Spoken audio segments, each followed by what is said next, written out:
Do you want the companionship and novelty of a pet, but without the daily time commitment required for Americans' most common pets, cats and dogs? Then you're watching the right video.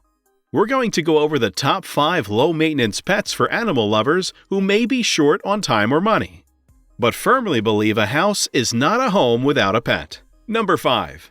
Guinea pigs. Starting with number 5 is guinea pigs. They're one of the most misunderstood and overlooked pets.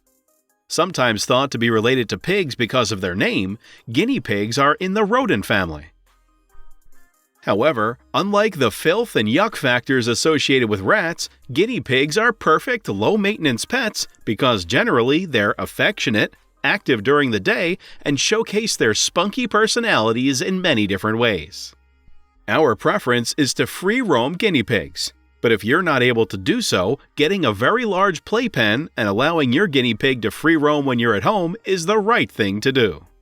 Guinea pigs should not be caged because they're quite active physically, popcorning or jumping in the air when they're happy, purring and socializing with their companions by grooming each other. Depending on the breed, each guinea pig can cost anywhere from $10 to $50. And it is always recommended to get at least a pair of guinea pigs so they can keep each other company. Guinea pigs are extremely social and need to live with at least one companion. Like rabbits, guinea pigs need almost constant access to hay. You don't need to buy toys from the pet store and can use cardboard boxes as hiding places for them to rest in, as well as empty toilet paper rolls for them to toss and play with.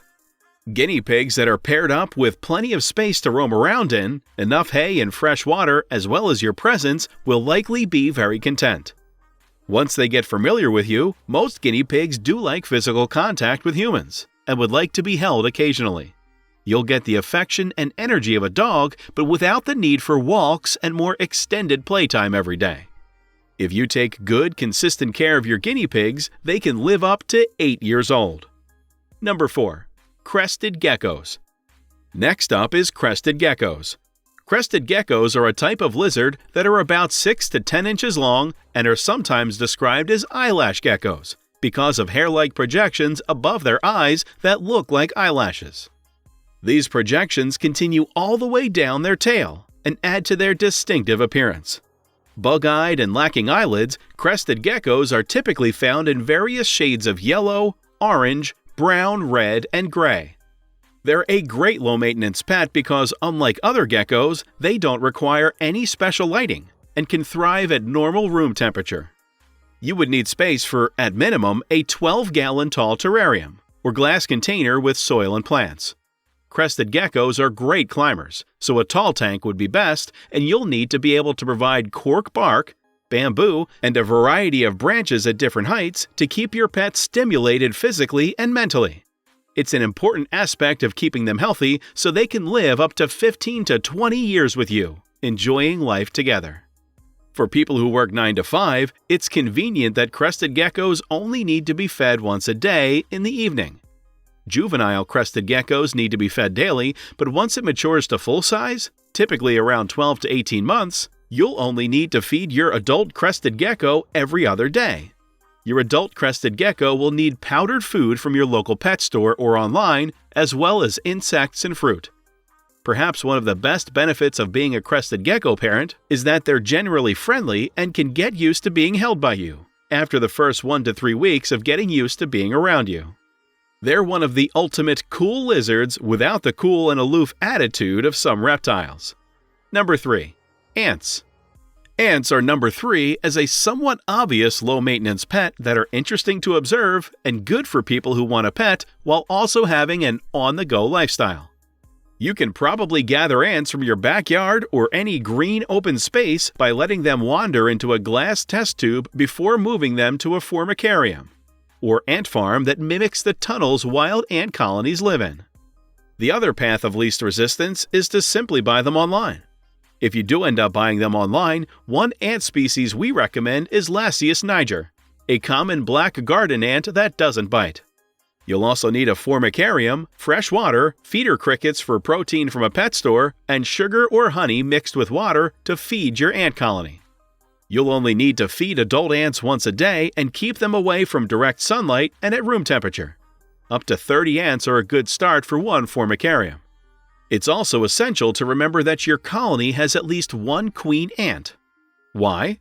Because without a queen ant, an ant colony can't survive for longer than 12 weeks. The queen ant lays the eggs that keep the colony going and lives longer than the male and worker ants. Some queen ants are known to have lived beyond a decade. If you're collecting the ants yourself, look closely at the ants, because the queen ant is 2 to 3 times the size of worker ants, who, as their name suggests, do most of the colony's work, caring for newborn ants, cleaning the nest, feeding other workers, nesting, foraging, and defending the colony's territory. In the wild, there are about 3 female ants to every male, who are typically smaller than their female counterparts and winged. A fun fact that may jog your school day memory as well: male ants live only for a few days after mating, just like male spiders. While you're not going to cuddle your pet ants, you can observe them being extremely social, from communicating with each other by touching or stroking their antenna receivers to building structures together and burying their dead. With their subtle but intriguing behavior, they're the ideal pet to bring out our inner scientists. Number 2 is stick insects, aka walking sticks. Sometimes confused with praying mantis because of their similarly slim bodies, stick insects are easier to care for than praying mantis, since they're vegetarians that eat the leaves of plants, trees, and shrubs. In comparison, the praying mantis, even in your home, would need to be fed live worms and live insects in general. Found in tropical regions, the most important aspect of keeping stick insects as pets is mimicking their natural habitat, so that they're able to climb and hang upside down on preferably real tree branches and twigs by their old skin when they're molting or shedding. You should feed them fresh oak, bramble, ivy, rose, and hazel leaves about 3 times a week, though they will really eat almost any fresh green leaf available and will stop eating when satisfied. You don't have to worry about overfeeding your stick insects. Stick insects can typically grow up to 5 inches. If you're trying to figure out the correct housing size for them, remember that their habitat's height should be at least 3 times their body length, and their habitat's width should be at least 2 times, for them to live well and move freely. Keep in mind that while they do not need daily feeding, they do need their terrarium cleaned daily because they produce a lot of droppings. If you're worried about whether you'll only be able to observe them from beyond the terrarium, don't worry. You can have your stick insect crawl onto your hand. But be gentle, because their limbs are extremely delicate. They're also called walking sticks for a reason. The last thing you want is to accidentally crush your creepy crawly friend. Number 1. Guppies. And finally, the least low-maintenance pets are guppies. They're also cool to look at because they're flashy and colorful. A real eyeful, they're rightly named the rainbow fish. You'll need an aquarium tank, obviously, and we recommend you get at least a pair of guppies, if not at least 5 guppies, which would need a 10-gallon aquarium. We don't recommend you try to cram as many guppies or fish in a 10-gallon aquarium. Why? An overcrowded aquarium will lead to less space to explore for each fish, which will in turn lead to aggressive fish, even friendly and lively species like guppies. Ammonia is also released from fish waste, and having too many fish will lead to ammonia buildup in the tank, resulting in diseases that will lead your fish to becoming dizzy or disoriented, or eat less. Once the aquarium is set up with a water filter, air pump, and electric heater with substrate ranging from sand and rocks to small logs, you'll also need to pay attention to guppies' omnivorous diets. Feed adult guppies once or twice daily.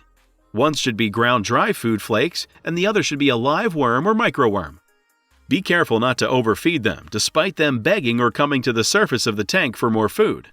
It can be tempting to give in, but try not to keep feeding and feeding them because, like humans, they'll get sick and possibly even die. Rule of thumb: feed them as much as they can consume completely for a couple of minutes. Anything beyond that is too much. As with any other animal kept in a tank, you'll need to clean it. In this case, at least once a week by replacing about 25% of the water with fresh, dechlorinated water. If you take good care of your guppies, you should be able to enjoy their company for 2 to 3 years, with some even living up to 5 years. Watching these rainbow fish will quickly become the best way to start and end your day. Regardless of which low-maintenance pet you decide to go with, we recommend you think carefully before taking on the responsibility of any pet. While low maintenance, all 5 pets discussed still require care, time, and empathy. Our closing message? We get what we give, including with our pets. If you agree and enjoyed this video, please subscribe to our channel and like this video.